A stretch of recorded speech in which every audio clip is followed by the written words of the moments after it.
Bismillah walhamdulillah wassalatu wassalamu ala rasulillah Muhammad ibn Abdillah wa ala alihi wa sahbihi wa mawalah la hawla wa la quwata illa billah. Hadirin hadirat jamaah subuh Masjid Al-Mujahidin yang insyaallah mudah-mudahan kita semua dirahmati dan dicintai oleh Allah Subhanahu wa taala. Bersyukur pada Allah, pagi hari ini saya sangat berbahagia dapat bersilaturahim dengan jamaah sekalian. Setelah kemarin saya bisa bersilaturahim dengan ibu-ibu jamaah pengajian pada waktu duha, dan alhamdulillah hari ini bisa bersilaturahim pagi ini, subuh ini dengan jamaah bapak-bapaknya, walaupun tidak menutup kemungkinan juga ada ibu-ibu di belakang. Tapi kemarin sangat banyak ibu-ibu yang hadir dalam pengajian ini. Kita akan melanjutkan kajian tentang 40 hadis yang disusun oleh para ulama, dihimpun dalam kitab Al-Arba'in fi Fiqhin Nasri wa Tamkin. 40 hadis dalam fikih untuk meraih kemenangan dan kejayaan umat. Kenapa demikian? Karena umat di akhir zaman ini memerlukan bimbingan, memerlukan pedoman agar kita tidak menjadi umat yang banyak tapi seolah-olah tidak ada wujudnya. Banyak tapi seperti buih di lautan, sebagaimana yang digambarkan oleh Nabi sallallahu alaihi wasallam, tatada'a 'alaikumul umam kama tada'al akalatu ila qas'atiha. Umat-umat, bangsa-bangsa selain kamu akan mengerubungi, akan akan melemahkan kamu, akan menyerang kalian seperti orang-orang yang kelaparan yang mengerubungi hidangan, makanan, prasmanan. Ketika itu Nabi ditanya, awamin qillatin nahnu yawma idzin ya Rasulullah, apakah jumlah kita pada saat itu sedikit ya Rasul? Maka beliau sallallahu alaihi wasallam menjawab, bal antum yawma idzin katsir. Kalian tidak sedikit, jumlah kalian justru banyak.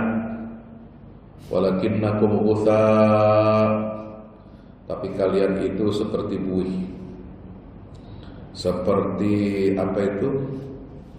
Kalau kita mandi itu pakai sabun itu ada busanya. Busanya banyak, tapi sekali siram habis busa itu. Umat Islam suka berkerumun, suka berkumpul, tapi tidak pernah bisa menjadi kekuatan yang solid. Kekuatan itu tidak mudah untuk disiram lalu kemudian hilang di pinggiran. Seperti buih, kelihatannya banyak di pinggir dari pantai itu, tapi ketika sampai di tepian, buih itu akan hilang. Busa juga sama. Ya, kalau kita anak-anak kita perhatikan main main balon, air balon ditiup, wah kelihatannya besar, tapi tidak lama di bawah angin meletup hilang. Nah, itulah kondisi umat di akhir zaman ini seperti itu. Berbeda kebalikannya. Di zaman Nabi umat jumlahnya sedikit, tapi mereka disegani, mereka memiliki kekuatan. Mereka sangat solid. Mereka tidak mudah diombang-ambing, mereka tidak mudah untuk dipatahkan. Apa guna banyak jumlah kita, tapi wujuduhu ka'adamihi, adanya itu sama dengan tidak ada. 2 miliar umat Islam saat ini jumlahnya, tapi kita menghadapi 15 juta ekor Yahudi saja tidak sanggup. Ya, kenapa? Pak Ustadz bilang Yahudi itu ekor, ya tinggal hitung aja. Ya, di dalam Al-Quran itu kan disebutkan wajah alamin humul qiradata wal khanazir wa abadat taghut. Orang-orang Yahudi Bani Israel itu karakternya sudah dirubah oleh Allah, dijadikan seperti apa? Seperti monyet dan babi. Kira-kira monyet babi itu punya ekor atau tidak? Kalau kita menghitung jumlah binatang itu, kita menghitung apanya? Ekornya ya. Ada yang menghitung binatang, menghitung apa? Jumlah bulunya tidak? Ya, sampai lebaran kuda juga nggak bakal bisa kita menghitung jumlah bulu binatang. Ya. Yang bisa kita hitung adalah jumlah ekornya. 2 miliar umat Islam, umat Rasulullah ini. Ya. Dan kita punya kekayaan alam. Kita punya kepintaran, orang-orang pintar banyak. Orang-orang kaya banyak umat Islam ini. Ya, senjata kita punya walaupun masih impor. Ya, segala sesuatu kita punya. Negara-negara kaya umat Islam ini banyak. Di Teluk, Arab, ya. Kemudian di Nusantara kita punya kekayaan alam yang banyak, yang luar biasa. Tapi apa? Kita menjadi bulan-bulanan. Ya. Bangsa lain atau umat lain membuat berbagai macam cara mereka untuk melemahkan umat ini. Kenapa kita tidak sanggup melawannya? Bukan karena kita kalah jumlah, bukan karena kita tidak punya ilmu, bukan karena kita tidak punya uang. Yang hilang dari umat ini adalah apa? Iman. Tidak seperti kondisi umat di zaman Nabi Muhammad SAW yang sedikit tapi imannya besar. Abu Bakar saja seorang diri, imannya itu kalau ditakar, ditimbang dengan umat zaman sekarang itu kalah imannya kita itu. Itu satu orang. Belum lagi dengan imannya Umar bin Khattab, Utsman bin Affan kalau berderma, Masya Allah. Ali bin Abi Thalib dengan ilmunya, Sa'ad bin Abi Waqqas, Talha bin Ubaidillah, Abdurrahman bin Auf, dan banyak lagi sahabat-sahabat yang lain. Oleh sebab itu, hadirin dirahmati Allah Subhanahu wa taala, ketika umat dalam kondisi seperti ini, ya, lemah imannya, lemah akidahnya, terombang-ambing, maka kita sangat memerlukan apa? Pedoman kembali kepada Al-Quran dan Sunnah Nabi kita Muhammad Sallallahu Alaihi Wasallam. Mari kita simak hadis nomor 22 dalam kitab Al-Arba'in ini tentang apa? Asbabu hifzillahi lil abdi. Bagaimana sebab-sebab Allah menjaga hambanya, menjaga umat ini, termasuk umat secara keseluruhan. Bukan hanya Allah menjaga satu orang hamba, tetapi juga Allah menjaga umat ini bagaimana bisa tetap kuat, bisa tetap ada dan berpengaruh, berdampak. An Ibnu Abbas radhiyallahu anhuma, dari Abdullah bin Abbas, semoga Allah meridai keduanya. Qala kuntu khalfa Rasulillah sallallahu alaihi wasallam yawman. Beliau berkata, aku pernah satu hari membonceng, nebeng di belakang Rasulullah sallallahu alaihi wasallam. Ya, tentu nebeng atau bonceng Nabi di belakangnya Rasulullah itu bukan naik pesawat, ya, tapi naik onta. Yauman, pada suatu hari, faqala, maka beliau memberikan wejangan dan nasihat kepada saya. Ya ghulam, wahai anak muda. Nabi enggak pernah bilang wahai remaja. Dalam Islam itu enggak ada istilah remaja. Ada istilahnya anak-anak, lalu kemudian dewasa. Anak-anak itu disebutnya ya ghulam atau ya bunayya, wahai anakku. Kalau ada yang mengatakan oh remaja itu wajar nakal, itu salah. Ya, kita sering memanjakan anak usia antara 10 sampai 17 tahun dibilangnya itu remaja. Enggak. 10 dari usia 1 sampai balik itu anak-anak. Disebutnya apa? Ghulam atau ya bunayya. Kalau sudah akil balik usia 13-14 tahun itu bukan anak-anak lagi, dia sudah dewasa. Ya. Tanda kedewasaan orang manusia itu hamba Allah adalah ketika dia akil balik. Jadi jangan pernah menyebut anak kita itu remaja. Masih remaja wajarlah Pak Ustaz nakal-nakal dikit. Wajarlah kalau dia main kesana kemari nggak jelas, ya nggak bisa. Jangan pernah kita mendidik anak kita, memposisikan anak kita itu seperti konsep di Barat. Barat itu keliru. Ya, pendidikan anak itu di Barat ada yang namanya usia anak-anak, ketika dia masih diasuh dalam asuhan orang tuanya, dan masa remaja ketika dibebaskan oleh orang tuanya berbuat apa saja. Bahkan di Barat itu usia 15-16 tahun mereka sudah bisa mandiri dan tidak lagi terikat dengan dengan orang tuanya. Dia bisa bebas main kemana saja. Dia bisa bebas tinggal dengan siapa saja. Ya, orang tuanya nggak boleh menghalang-halangi, membatasi pergaulan anak remaja di dalam masyarakat Barat itu. Makanya kebebasan itu menjadi apa? Menjadi luar biasa di Barat itu. Bebas dalam pergaulannya. Ya. Maka kita kembali kepada ajaran Rasulullah SAW. Ya gulam, inni u'allimuka kalimatin. Nabi itu sangat peduli kepada pendidikan anak.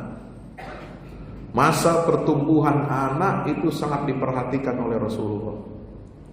Ketika Rasulullah ada kesempatan untuk berbicara, berdialog dengan anak-anak, beliau itu sangat memberikan perhatiannya. Ya, ketika Nabi membonceng Abdullah bin Abbas itu diajak ngobrol. Ya, makanya jadi orang tua itu kita harus apa? Dekat dengan anak. Ya, dengan keponakan, ajak dia bicara yang baik. Berikan dia pengarahan dan tuntunan. Jangan kita ngajak anak biar bicara dialog itu hanya apa? Bicara tentang hiburan. Arahkan anak ini dengan apa? Akidah. Ini yang diajarkan oleh baginda Rasulullah sallallahu alaihi wasallam. Inni u'allimuka kalimat.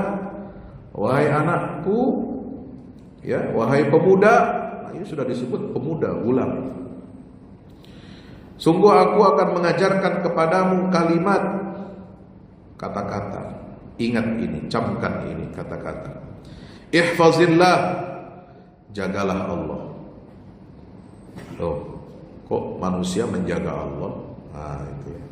Bukan menjaga artinya seperti orang tua menjaga anak, melindungi anak fisiknya dari apa? Dari sakit, dari kesulitan, melindungi dia dari mara bahaya. Enggak, manusia tentu lemah ya. Bukan dalam artian kita menjaga Allah itu melindungi kita sesama manusia. Tapi ihfazillah itu artinya apa? Jagalah batasan-batasan Allah. Jagalah rambu-rambu, aturan-aturan yang Allah turunkan kepada kamu. Yahfazuka, maka itu akan menjadikan apa? Menyebabkan Allah akan menjaga kamu. Kalau kita manusia ini menjaga batasan-batasan Allah, hududallah, kita menjaga sholat 5 waktu kita menjaga pergaulan kita menjaga hubungan sosial kita sesuai dengan syariat, kita menjaga akal kita supaya baik, tidak minum khamar, menjaga agama kita dengan belajar akidah agama yang benar agar tidak mudah jadi murtad. Ya. Zaman sekarang ini banyak orang murtad tidak sengaja, ya, tidak sadar. Kenapa? Ikut-ikutan mengucapkan selamat hari raya agama lain. Itu nggak sadar dia sudah mengucapkan kalimat yang batil. Ya, atau diajak-ajak untuk ikut merayakan perayaan hari agama lain. Ya.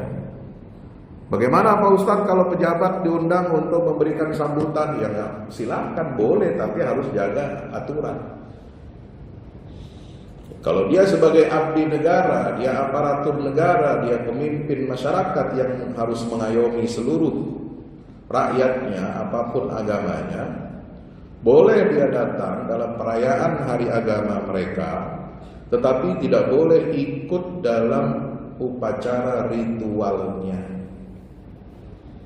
Bisa datang sebelum upacara ritual itu dimulai, memberikan sambutan. Sambutannya pun hanya ya untuk memastikan negara hadir, menekankan bahwa negara melindungi kebebasan umat beragama menjalankan agamanya masing-masing.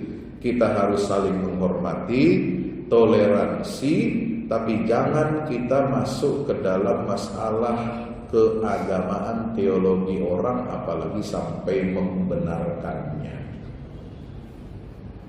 Setelah sambutan ya sudah, pamit pulang, jangan ikut duduk ngeliatin Yesus disalib, ngeliatin Yesus dilahirkan. Ya nggak benar itu. Sambutan boleh, tapi jangan ikut upacaranya. Atau datang terakhir selesai ritual, Anda boleh datang menyapa masyarakat. Setelah itu ya bubar. Ya. Ada aturan dalam Islam ini. Ihfazillah, jagalah batasan Allah. Ya. Toleransi benar. Biasanya mulai musim-musim begini kan begitu ya. Ya, makanya Desember itu banyak macam-macam itu. Banyak kejadian-kejadian ya. Musibah. Kenapa? Karena kita tidak sadar kita melanggar akidah. Kita diajarkan untuk apa? Senantiasa mentauhidkan Allah. Benar kita beribadah menyembah Allah, tapi kadang-kadang ya tanpa kita sadar apa? Kita ikut arus. Ya, untuk apa? Mengikuti upacara ritual agama lain, lalu tanpa sadar kita ikut dalam arus tersebut. Nah ini yang tidak boleh kita mencampur adukan antara yang hak dengan yang batil. Ihfazillah yahfazka. Kalau kita menjaga batasan-batasan Allah, Allah akan jaga kita. Bagaimana Allah menjaga kita? Allah menjaga marwah, kehormatan, martabat kita sebagai umat Rasulullah SAW. Ya, gak ada zaman dulu Nabi mengajarkan begitu, suruh ucapan selamat hari raya orang lain. Gak ada Umar bin Khattab, bahkan Umar bin Khattab itu ya, melarang kita untuk mendekati atau keluar dari rumah nontonin upacara perayaan agama lain, apapun itu ya. Saya gak bicara tentang khusus satu agama. Kita umat Islam ini jangan ikutan latah. Ada yang ikutan latah, ingin menghormati toleransi agama lain. Upacara mereka kita ikut-ikutan, malah selawatan di situ. Nggak nyambung, bro. Jaka sembung bawa golong, itu namanya. Ya. Ya. Ada yang ikut masuk dalam misa gereja, misa Kristen Natal, kemudian dia azan di situ, yang nggak nyambung. Mereka juga risih, mereka juga gak senang. Masa ada Ustadz Kiai Gus solawatan azan di gereja, yang gak benar. Ente mau memualafkan orang, ya gak begitu caranya. Ya. Ente mau buat orang tertarik kepada Islam, ya jelaskan agama Islam itu apa. Jangan ngaco-ngaco solawatan. Ya, kemudian bikin azan di situ. Itu bukan pada tempatnya. Ya, kalau mau menjelaskan Islam, jelaskan apa esensi tauhid gitu ya.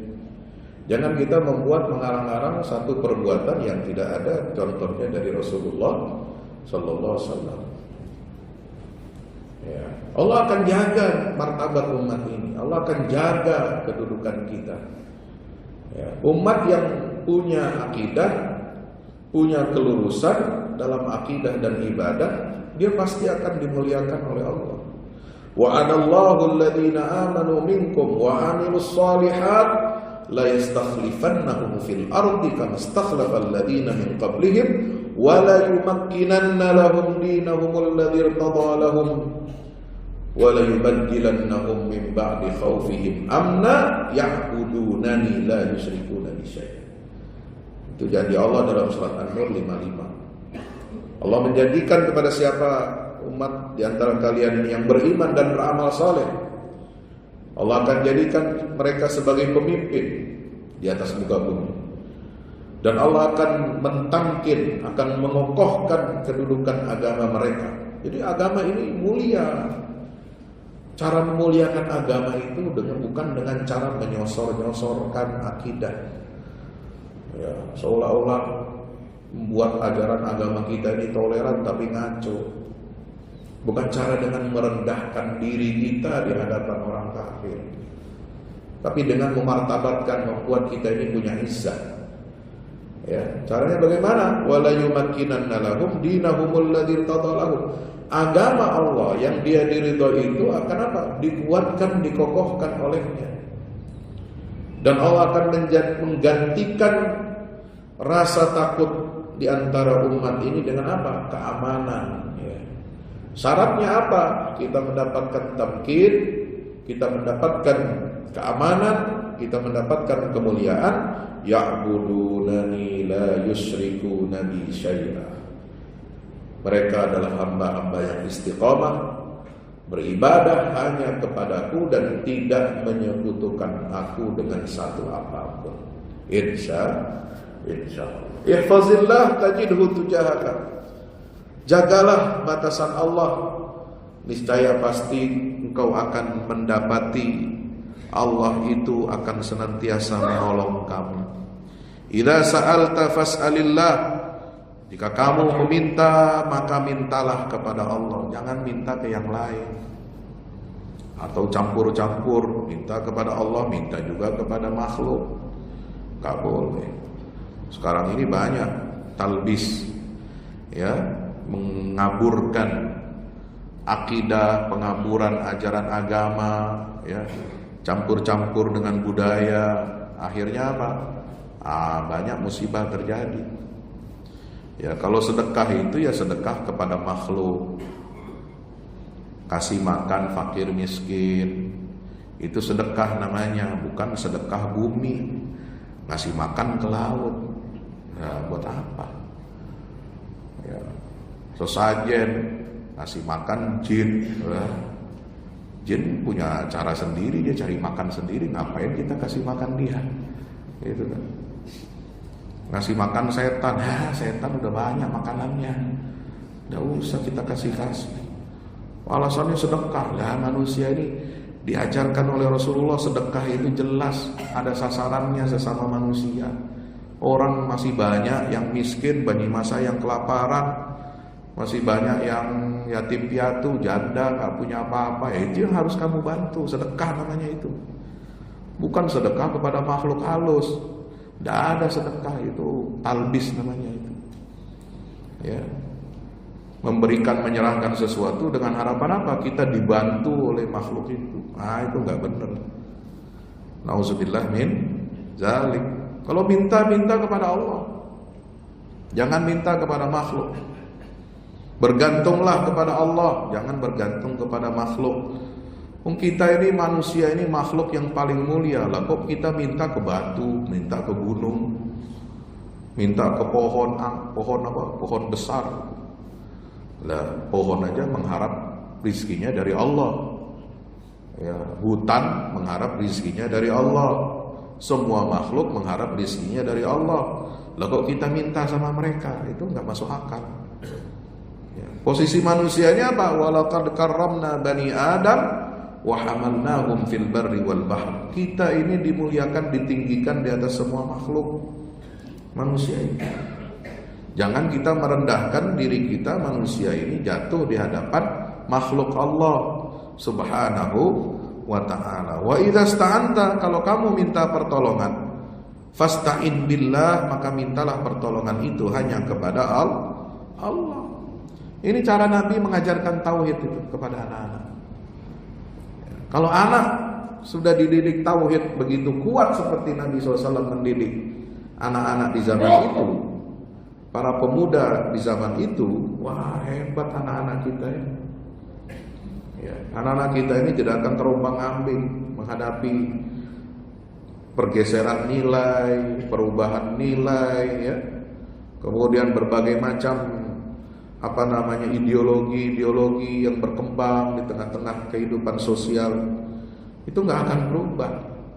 Karena tauhid itu tetap tidak akan pernah berubah. Makanya kenapa bangsa-bangsa lain itu iri kepada umat Islam? Umat agama lain itu sebenarnya iri loh kepada umat Islam. Kenapa? Karena kita punya pegangan akidah yang jelas. Sumbernya jelas dari wahyu Allah Subhanahu wa ta'ala. Orang-orang ilmuwan dari barat itu sebenarnya iri kepada umat Islam. Itu kitab Al-Quran itu isinya gak ada yang berubah. Bahasanya dari dulu sampai zaman sekarang itu gak ada yang berubah. Ketika mereka meneliti kitab agamanya masing-masing, itu kok melihat ada perubahan banyak sekali. Ya. Bahasanya nggak asli, diterjemahkan berubah, kemudian teks aslinya juga berubah dan lain sebagainya. Ya, nggak seperti Al-Quran, sama dari dulu sampai sekarang. Bahkan jumlah kosakata kata-katanya itu sangat indah, sangat rapi, kokoh dan seimbang. Ya. Kata misalnya lautan dan daratan, ini sebagai satu contoh saja ya. Lautan dan daratan itu seimbang dalam Al-Quran, Al-Bar dan Al-Bahr. Ya. Al-Bahr itu dalam Al-Quran itu disebut diulang dalam 36 kali, dalam 36 ayat. Al-Bar artinya daratan itu diulang sebanyak 12 kali. Ya, 12 itu dari 36 itu ada berapa kira-kira? 36 bagi 12 berapa? 3. 1:3. Itulah gambaran luas lautan dengan daratan di bumi ini. Jadi luas bumi itu ya, daratannya itu hanya 1/3 dari jumlah total luas bumi ini. 2/3 bumi ini adalah lautan. Itu contoh kecil. Ya, bahasa Al-Quran itu nggak akan pernah ketukar. Ya, jumlahnya nggak akan pernah berubah.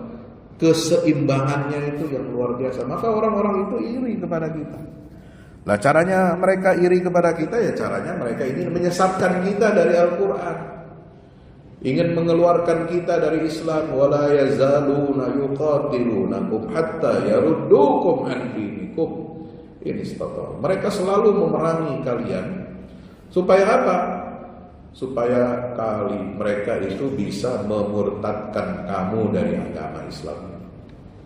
Ya, lah kita punya sesuatu yang istimewa kok kita nggak jaga, malah kita tertarik, tergiur dengan tawaran-tawaran teologi, ideologi macam-macam yang bisa membuat kita murtad dari agama Allah Subhanahu wa ta'ala.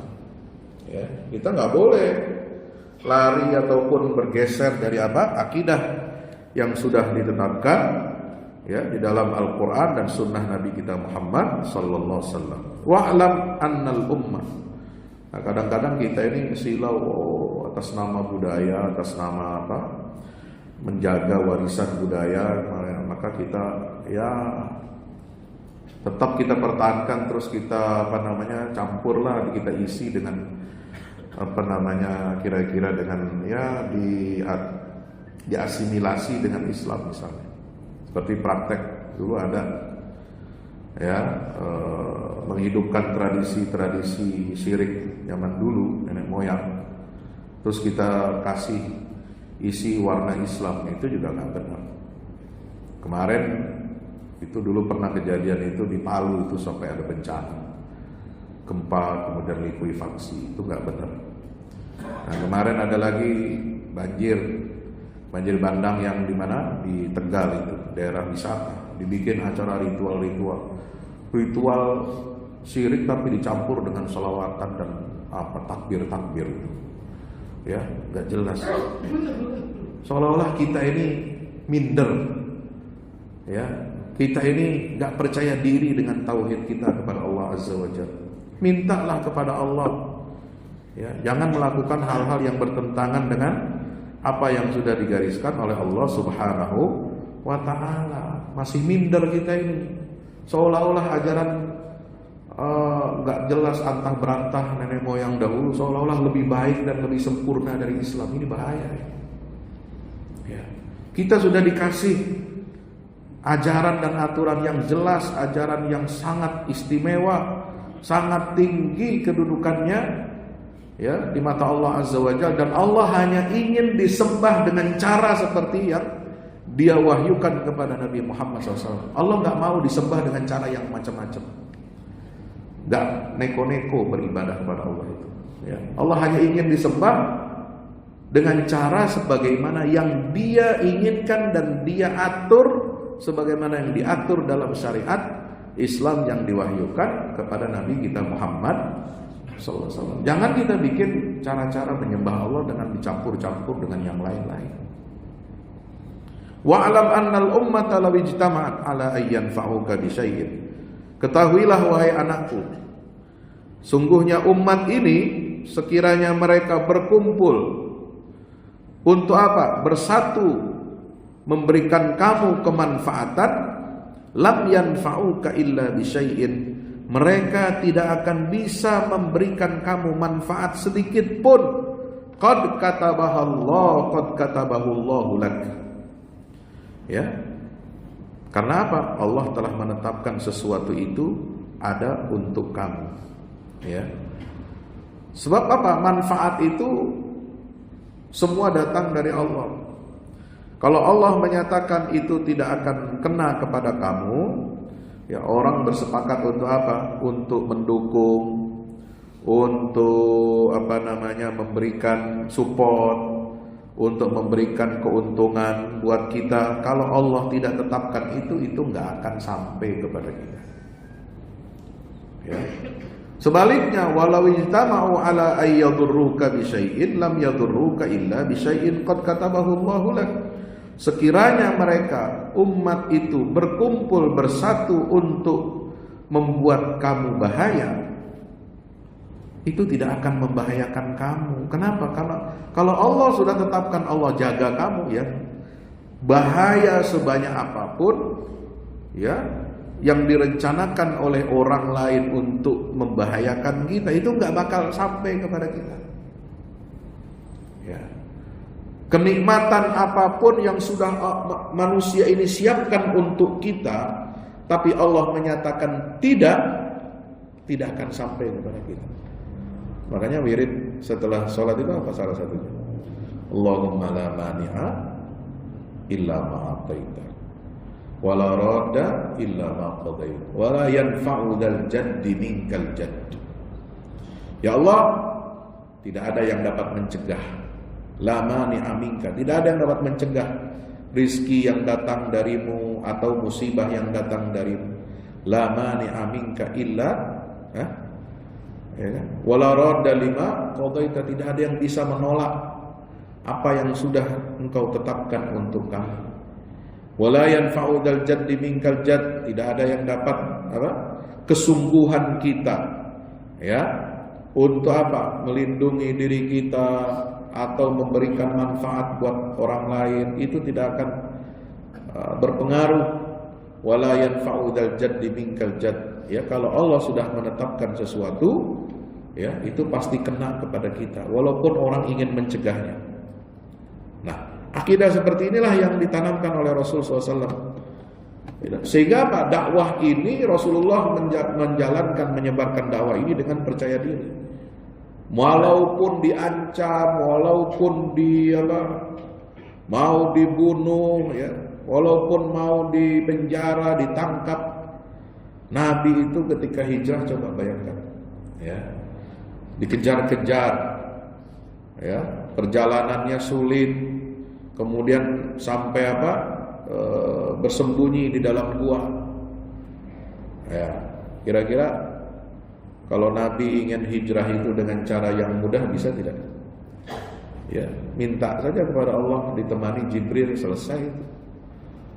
Terbang pakai buraq sampai Madinah, ya kan? Kan itu bisa waktu malam Isra dan Mi'raj, ya. Tapi dalam peristiwa hijrah Nabi nggak minta itu.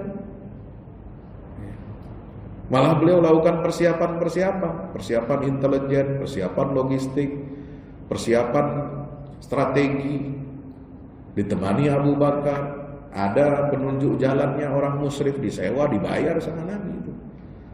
Sampai harus bersembunyi, coba bayangkan. Itu kalau pemuka Quraisy sudah sampai di situ, di lubang mulut gua Hira itu kalau nunduk ke bawah sedikit sudah kelihatan itu Nabi itu. Ya. Kalau mereka mau tangkap itu bisa, tapi Allah mencegahnya ya nggak bakal bisa. Ya, maka orang yang berdakwah dengan keyakinan penuh ya dari Allah Taala ini dia akan apa? Dia akan tenang, nyaman, walaupun ancaman, walaupun segala macam rintangan dihadapi dengan penuh tawakal kepada Allah Subhanahu wa Ta'ala. Ya, sebaliknya kalau kita ada berharap ingin mendapatkan kenikmatan, ya, banyak orang yang ingin membantu kita, ya, kalau memang sudah ditetapkan oleh Allah itu tidak sampai kepada kita, ya nggak bisa. Gitu. Nah, hadirin dirahmati Allah Subhanahu Wa Ta'ala, rufi'atil aqlam wa jaffatis suhuf. Kenapa Allah tetapkan demikian? Nah, inilah nilai keimanan harus ditanamkan, dididik kepada anak-anak kita. Tentang apa? Mereka percaya kepada apa? Ketetapan Allah. Apa yang telah Allah tetapkan baik dan buruk itu pasti terjadi. Tugas kita hanya apa? Berusaha. Tugas kita berdoa. Tugas kita adalah berserah diri dan tawakal kepada Allah Azza wa Jalla. Rufi'atil aqlam, pena sudah diangkat. Wajaffatis suhuf, lembaran-lembaran takdir sudah kering. Tinta pena Allah itu sudah kering, udah nggak bisa dirubah lagi, udah nggak bisa ditip-ek, udah nggak bisa dihapus. Ya, tugas kita adalah menerima qada dan qadar Allah, sambil itu kita mengambil pelajaran. Kenapa ada musibah terjadi kepada kita? Lalu kemudian bagaimana kita bisa bersyukur kalau kita mendapatkan nikmat dari Allah Subhanahu wa Ta'ala. Ya. Hadis nomor 23, daruratut ta'arruf 'ala syarr li tajannubi. Nah, ini menarik ini. Hadis pentingnya kita mengenal keburukan, fitnah-fitnah di akhir zaman agar kita bisa menjauhinya. Hadis dari Sayyidina Hudzaifah ibn al-Yaman radhiyallahu anhu. Hudzaifah bin Yaman ini terkenal dengan sebutan gelar sahibu sirri Rasulillah. Beliau inilah yang menyimpan rahasia Rasulullah punya rahasia yang tidak diketahui oleh sahabat lain, dan itu diberitahukan hanya kepada satu orang. Siapa namanya? Hudzaifah ibnul Yaman. Qala, dia berkata, kana an-nasu yas'aluna Rasulullah SAW 'anil khair. Banyak orang dulu di zaman kami, ya, Rasulullah hidup itu, menanyakan kepada Rasulullah tentang kebaikan-kebaikan. Yang baik-baik ditanya semua. Apa keutamaan sholat, apa keutamaan puasa, apa ini dan sebagainya, ya. Wa kuntu as'aluhu 'anil syarr, tapi saya berbeda dengan yang lain. Yang aku tanyakan itu kepada Nabi adalah selalu bertanya tentang apa? Fitnah-fitnah, keburukan-keburukan. Apa tujuannya? Makhafata ayyudrikani, karena saya khawatir keburukan itu nanti akan saya dapatkan. Ya, ketika terjadi keburukan dan fitnah, saya ingin tahu bagaimana cara mengatasinya, apa solusinya. Maka itu yang saya tanyakan kepada Rasulullah Sallallahu Alaihi Wasallam. Ini hadisnya panjang, Bapak Ibu rahmati Allah, tapi kalau saya sederhanakan begini. Ini hadis diriwayatkan oleh Imam Muslim, Imam Bukhari, Abu Dawud, dan Imam Ahmad. Ya. Konteksnya bagaimana? Ya. Beliau berkata, ada lanjutannya, ya Rasulullah, inna kunna fi jahiliyatin wa syarr. Wahai Rasulullah, kami dulu hidup di masa jahiliyah penuh dengan keburukan.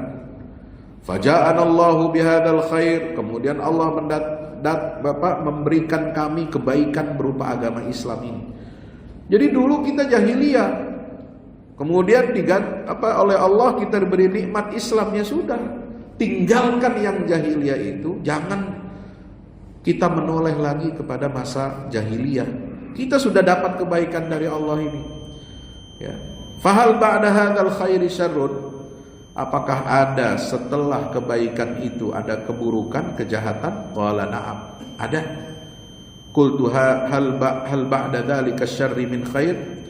Maka aku berkata, apakah setelah keburukan itu akan ada kebaikan lagi?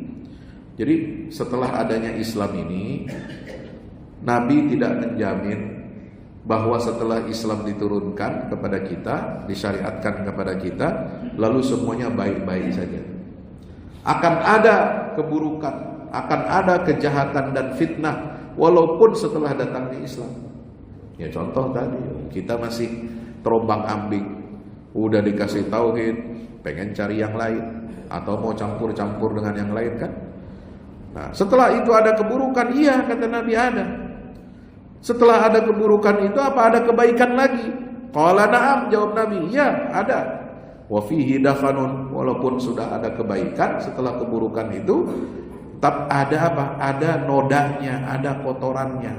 Qultu, kata Hudzaifah, wa ma dakhanuhu, apa nodanya yang menyebabkan kerusakan Islam ini? Qala qaumun yastannuna bi ghairi sunnati. Akan muncul umatku, kaum yang apa?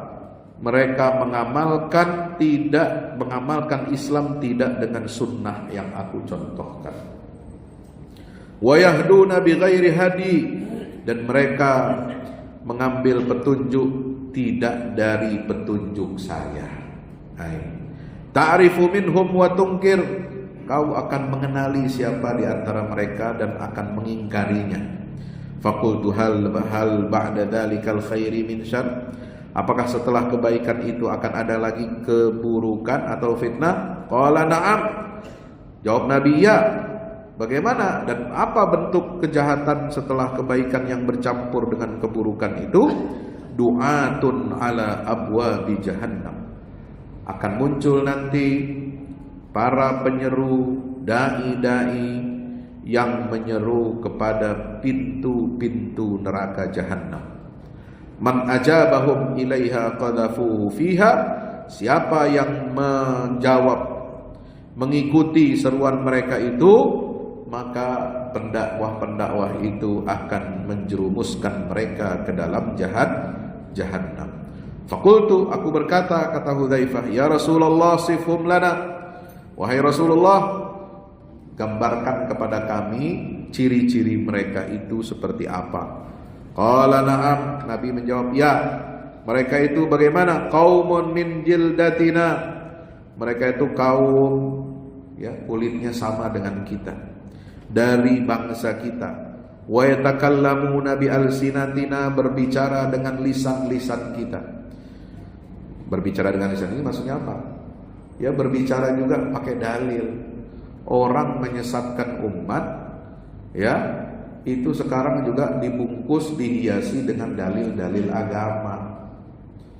Ya, ingin menyimpangkan umat dari tauhid, masuk ke dalam perangkap kekufuran, mengakui kebenaran agama lain, itu juga pakai dalil.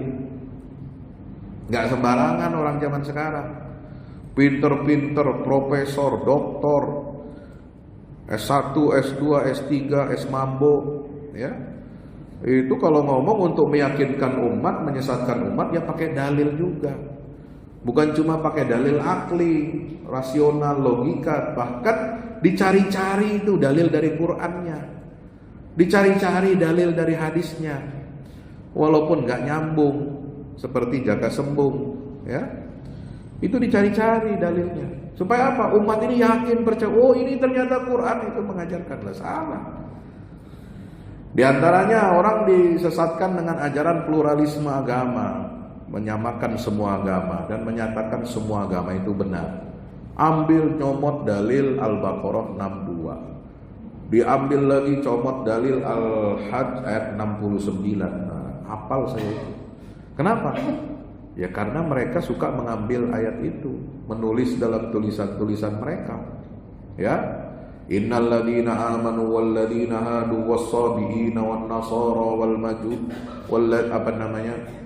Itu katanya apa? Innal ladzina amanu wal ladzina hadu was-sabiun wan nasara man amana billahi wal yawmil akhir falahum ajruhum 'inda rabbihim wala khaufun 'alaihim wala hum yahzanun. Ada lagi ditambah wal majusa wal ladzina asyraku. Bagaimana Allah bisa menyamakan ya, Islam, orang beriman yang beriman dengan agama Islam ini kemudian disamakan dengan Yahudi, Nasrani, Majusi dan orang-orang musyrik? Kedudukan mereka sama, ajaran mereka sama? Enggak mungkin. Itu hanya mungkin terjadi kalau disalah tafsirkan. Makanya kita umat Islam ini harus kritis.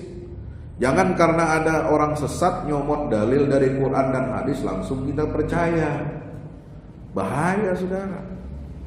Gak melihat lagi tafsir yang muktabar bersumber dari Rasulullah sallallahu alaihi wasallam, para sahabat, tabi'in, kemudian dilihat asbabun nuzulnya bagaimana, dilihat sejarahnya seperti apa dan lain sebagainya. Kalau kita terima mentah-mentah bulat-bulat kayak tahu bulat digoreng mendadak, ya bahaya itu. Ya. Maka umat ini harus kritis, harus membaca. Jadilah umat yang iqra. Umat literasi, umat yang terbuka. Kenapa? Karena kita mengkaji asal Islam ini dari sumbernya langsung dari Al-Quran dan Sunnah Nabi Muhammad SAW. Supaya apa? Kita punya pertahanan dan imunitas akidah. Jadi imunitas itu bukan hanya menyuntikkan suntik-suntik polio, vaksin-vaksin buat anak supaya tubuh kembangnya sehat, terhindar dari penyakit-penyakit tertentu. Yang lebih utama lagi, anak-anak ini harus disuntik vaksin akidah. Caranya bagaimana? Ya orang tuanya harus pinter. Ya, kadang-kadang guru juga nggak ngerti di sekolah itu yang begitu-begitu. Ya, guru-guru, makanya cari guru yang benar buat anak. Dulu umat Islam ini hebat, kuat, jaya. Kenapa? Karena mereka memilih guru pembimbing buat anak-anaknya itu nggak sembarangan. Guru buat anak mengajarkan akidah, mengajarkan akhlak, mengajarkan ibadah itu dibayar mahal. Kalau guru zaman sekarang dibayar apa? Ya lillahi ta'ala. Guru dibayarnya seenaknya sendiri. Ya. Padahal itu fungsinya besar itu untuk apa? Untuk menjaga akidah anak-anak kita supaya sehat imannya, sehat akidahnya dan tidak mudah terpengaruh oleh paham-paham yang keluar dari ajaran Islam gitu. Wa yatakallamuna bi qultu ya Rasulullah fama tara in adrakani dzalik. Sebentar lagi ya. Ya Rasulullah, bagaimana kalau engkau mengetahui saya menghadapi dan mengalami ya kerusakan-kerusakan umat seperti tadi yang kau gambarkan itu. Kalau aku menghadapi hidup di zaman seperti itu, bagaimana ya Rasulullah? Saya menghadapi dai ataupun orang yang menyeru kepada neraka jahanam, lalu orang itu mengutip dalil-dalil dari Al-Quran dan hadis juga. Bagaimana saranmu ya Rasulullah? Nah ini pinternya Huzaifah itu, selalu tanya apa solusinya. Qala talzamu jama'atul muslimina wa imamahum. Kamu harus mengikuti jama'atul muslimin, jamaah kelompok besarnya orang Islam, wa imamahum dan pemimpin ulama-ulama mereka yang lurus. Fakultu fa illam takun lahum jama'atun wala imam. Kalau waktu itu di akhir zaman tidak ada lagi jamaah seperti yang kau gambarkan, ada jamaah tapi rusak, jamaah banyak yang menyimpang, ulama ya na'udzubillah kalau sampai seperti ini. Tidak ada juga yang benar, ulama sudah habis. Ya, makanya ciri di akhir zaman itu Allah akan mencabut ilmu yang lurus, ya itu dengan mencabut nyawanya para ulama, sehingga yang tersisa ini adalah ya orang-orang bodoh, sufaha yang berfatwa lalu menyesatkan orang lain. Maka apa saran Nabi SAW? Fa'tazil tilkal firaqa kullaha, jauhilah, hindarilah semua aliran-aliran pecahan-pecahan umat itu, walau anta adda ala asli syajaratin, walaupun kamu apa? Menggigit akar batang pohon. Hatta yudrikakal maut wa anta ala dzalik, sampai kematian datang menghampirimu dan kamu tetap berpegang teguh di atas kebenaran. Jadi kita memegang kebenaran itu harus seperti kita menggigit akar pohon. Ya, kalau sudah tidak ada yang bisa digigit, ya, kita ingin menyelamatkan diri kita, maka gigitlah akidah itu, ya, dengan sekuat tenaga supaya kita tidak terpengaruh, tidak bergeser dari ajaran Islam yang hakiki, yang murni, sebagaimana yang diwahyukan kepada Nabi kita Muhammad sallallahu alaihi wasallam. Demikian yang dapat saya sampaikan, mudah-mudahan bermanfaat, ya, agar menjadi pengingat buat kita semuanya, agar kita senantiasa berpegang teguh kepada kebenaran, berpegang teguh kepada ilmu yang telah Allah wahyukan kepada Nabi sallallahu alaihi wasallam, agar kita senantiasa menghindari kejahatan dan fitnah-fitnah di akhir zaman, menjadi pedoman bagi kita untuk menjadi umat yang kuat. Umat yang kuat, umat yang istiqomah lurus di atas kebenaran ini adalah umat yang akan mendapatkan pertolongan dan kemenangan dari Allah Subhanahu wa ta'ala, sebagaimana nanti akan disampaikan lagi dalam hadis Nabi SAW yang berikutnya. InsyaAllah kita akan jumpa di lain waktu, di lain tempat dan kesempatan. Bagi Bapak Ibu yang ingin terus mengikuti kajian hadis-hadis ini karena terus bersambung, ya, bisa melihat jadwal safari dakwah kami di 3 kota ini. Mari kita tutup dengan baca hamdalah. Alhamdulillahirabbil alamin dan kafaratul majlis. Subhanakallahumma bihamdika asyhadu an la ilaha illa anta astaghfiruka wa atubu ilaik. Terima kasih atas perhatiannya. Mohon maaf atas kekurangan.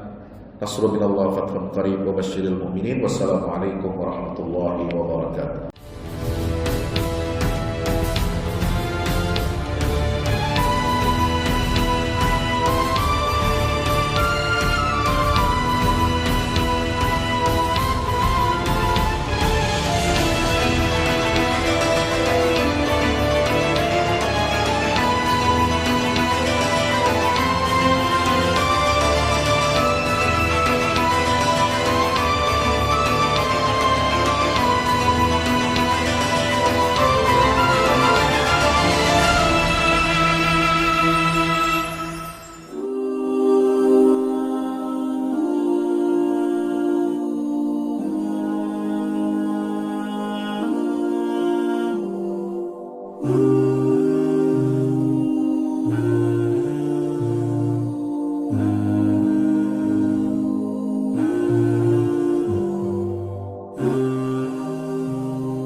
Mm-hmm.